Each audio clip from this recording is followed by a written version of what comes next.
अस्सलामुअलैकुम, क्या हाल है आप सबका। उम्मीद है कि आप सब खैर खैरियत से होंगे। Welcome to my channel, welcome to tasty bites for you में। आज हम बनाएंगे आइसक्रीम बहुत ही सिंपल मेथड के साथ और किसी एक्सपेंसिव मशीनरी वगैरह की ज़रूरत नहीं है। ब्लेंडर जो हर घर में मौजूद होता है, हम उसकी हेल्प के साथ आइसक्रीम बनाएंगे। और इसके लिए तो कुछ ज़्यादा इंग्रेडिएंट्स की ज़रूरत नहीं होगी। अब रेसिपी अपनी स्टार्ट करते हैं। ब्लेंडर जो है उसके अंदर मैंने एक पैक जो है डेयरी क्रीम का डाला। और ये आप किसी भी ब्रांड की यूज़ कर सकते हैं कि अपने शहर मुल्क के हिसाब से, ठीक है। यहाँ पे मैंने लिया था ऑलपर्स का एक पैक जो होता है डेयरी क्रीम का, और उसमें डाला। और ये काफ़ी चिल्ड थी, मतलब 3-4 घंटे ना फ्रीज़र के अंदर रखी हुई थी। ठंडी चिल्ड क्रीम आप लोगों ने यूज़ करनी है, ठीक है। इसको मैं ब्लेंडर के अंदर जो है डालूँगी। और उसके अंदर मैं 8 स्पून जो है 8 स्पून्स जो हैं वो शुगर के डालूँगी। शुगर पाउडर्ड शुगर ज़रूरी नहीं है, ठीक है। जो रेगुलर घर के अंदर शुगर यूज़ हो रही थी आप वही यूज़ करें, क्योंकि जब हम इसको ब्लेंड करेंगे ना तो हर चीज़ मतलब अच्छे से ब्लेंड हो जाएगी, तो आपको अलग से पाउडर्ड शुगर करने की ज़रूरत नहीं है। इसके अंदर मैंने 8 स्पून्स जो है शुगर ऐड किया और इसके बाद मैं उसको तकरीबन 3-4 मिनट के लिए ब्लेंड करूँगी। यहाँ पे एक बात और कि कुछ लोग होते हैं वो ज़्यादा मीठा पसंद करेंगे, कुछ लोग होते हैं वो ज़रा कम मीठा पसंद करते हैं, तो आप लोग अपनी टेस्ट के मुताबिक भी जो शुगर को रख सकते हैं, ठीक है। और अगर आप लोगों के पास जो मैंगोज़ हैं वो ज़्यादा मीठे हैं तो उसके हिसाब से आप लोग जो है वो अपनी शुगर लेवल जो मैंने रेसिपी में बताया 8 स्पून उसको थोड़ा कम भी कर सकते हैं, ठीक है।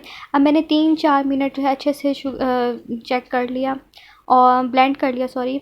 और इतने में जो है वो मेरी शुगर और जो क्रीम है वो अच्छे से ब्लेंड हो जाएगी। जब ये बिल्कुल स्मूथ हो जाएगी तो मैं इसके अंदर डालूँगी 2 बड़े साइज़ के आम।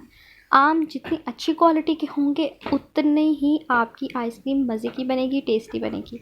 अगर आम अच्छी क्वालिटी के नहीं होंगे तो फिर आइसक्रीम की टेस्ट की कोई गारंटी नहीं है, ठीक है। अब जी हमारी जो क्रीम और शुगर है वो अच्छे से ब्लेंड हो रही है, जैसे कि आप लोग सब देख रहे हैं। और जी मैंने चेक किया, अब आप देख रहे हैं कि बिल्कुल स्मूथ सा टेक्सचर हो गया क्रीम का और शुगर का, बिल्कुल स्मूथ सा हो गया। अब मैं इसके अंदर डालूँगी 2 बड़े साइज़ के आम, ठीक है। और आप लोग चाहें तो इसके अंदर ना येलो फूड कलर भी ऐड कर सकते हो, उससे भी बहुत अच्छी प्रेजेंटेशन हो जाएगी, आपकी आइसक्रीम की लुक बहुत अच्छी हो जाएगी, ठीक है।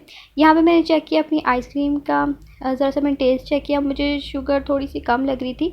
लेकिन मैंने ना कहा कि हो सकता है कि मैंगोज़ डालने के बाद शुगर बहुत ज़्यादा ना हो जाए। एक बात और कि ना इसको मैंगोज़ डालने के बाद मैं 3-4 मिनट अच्छे से ब्लेंड करूँगी तो ये बहुत ही, आप लोग यहीं पे देखेंगे कि विदाउट फ्रीज़ किए हुए जो है ना ये बहुत ही थिक सी हो जाएगी, गाढ़ी सी हो जाएगी, ठीक है। अगर आप लोगों की आइसक्रीम में चीनी ज़्यादा हो गई है ना तो आप लोग थोड़ी सी क्रीम ऐड कर लें, आप लोगों की जो शुगर लेवल है वो ठीक हो जाएगा। और आप लोग फिर चेक करके देखें आम डालने के बाद कि अगर चीनी कम है तो आप लोग चीनी ऐड कर लें, अगर चीनी ज़्यादा हो गई है तो आप थोड़ी सी क्रीम ऐड कर लें, ठीक है। उसके बाद ही हम इसको तकरीबन ओवरनाइट अच्छे से फ्रीज़ करेंगे फ्रीज़र के अंदर। और जी कोई ज़रूरी नहीं है कि अगर आप लोग के पास जो है आइसक्रीम मोल्ड नहीं है तो ज़रूरी नहीं है कि आप लोग आइसक्रीम मोल्ड के अंदर ही इसको फ्रीज़ करें। आप लोग कोई भी एयर टाइट बाउल्स जो मिलते हैं उसके अंदर इसको डालें मिक्सचर को, और जी आप इसको जो है वो फ्रीज़ कर लें ओवरनाइट के लिए, ठीक है।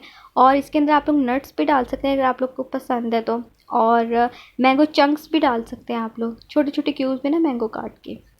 तो जी मेरी यहाँ पे आइसक्रीम आप लोग देखेंगे थिक हो गई है, मुझे शुगर बिल्कुल ठीक लग रही थी तो मैंने इसको अंदर बाउल के अंदर डाला और फ्रीज़ कर लिया।